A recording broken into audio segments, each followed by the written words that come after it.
ನಮಸ್ತೆ ವೀಕ್ಷಕರೇ, ಪಬ್ಲಿಕ್ ವಾಯ್ಸ್ಗೆ ಸ್ವಾಗತ. ಭಾರತ ಚುನಾವಣಾ ಆಯೋಗದ ನವದೆಹಲಿ ಅವರು ಮತದಾರರ ಪಟ್ಟಿಗಳ ವಿಶೇಷ ಸಮಗ್ರ ಪರಿಷ್ಕರಣೆ 2026ಕ್ಕೆ ಸಂಬಂಧಿಸಿದಂತೆ ಧಾರವಾಡ ಜಿಲ್ಲೆಯ ಎಲ್ಲ ವಿಧಾನಸಭಾ ಕ್ಷೇತ್ರಗಳ ಮತಗಟ್ಟೆ ಮಟ್ಟದ ಅಧಿಕಾರಿಗಳು ಜೂನ್ 30, 2026ರಿಂದ ಮತದಾರರ ಮನೆಗಳಿಗೆ ಭೇಟಿ ನೀಡಿ ಎಣಿಕೆ ಗಣತಿಯನ್ನ ನಮೂದನೆಯನ್ನ ವಿತರಣೆ ಮಾಡುವ ಕಾರ್ಯ ಪ್ರಾರಂಭಗೊಂಡಿರುತ್ತದೆ. ಜಿಲ್ಲೆಯ ಒಟ್ಟು 16,21,961 ಮತದಾರರು ಇದ್ದು, ಗಣತಿ ನಮೂನೆಯನ್ನ ಮುದ್ರಿಸಿ ಸಂಬಂಧಿಸಿದ ಬಿಎಲ್ಒಗಳಿಗೆ ಒದಗಿಸಲಾಗಿರುತ್ತದೆ.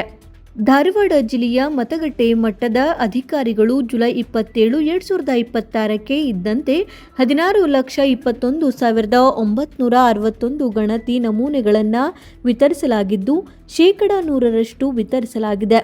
ಜಿಲ್ಲಾದ್ಯಂತ ಒಟ್ಟು 12,31,040 ಗಣತಿ ನಮೂನೆಯನ್ನು ಗಣನೀಕರಿಸಗೊಳಿಸಲಾಗಿದೆ.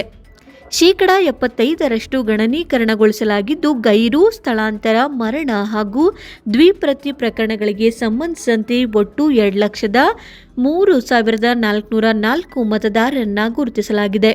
ಇದರಿಂದ 92,203 ಶಾಶ್ವತ ವಲಸೆ ಹಾಗೂ 43,461 ಮರಣ ಹೊಂದಿದ ಪ್ರಕರಣಗಳು, 16,872 ದ್ವಿಪ್ರತಿಗಳು, 50,256 ಗೈರು ಹಾಗೂ ಇತರೆ 612 ಕೂಡ ಸೇರಿವೆ.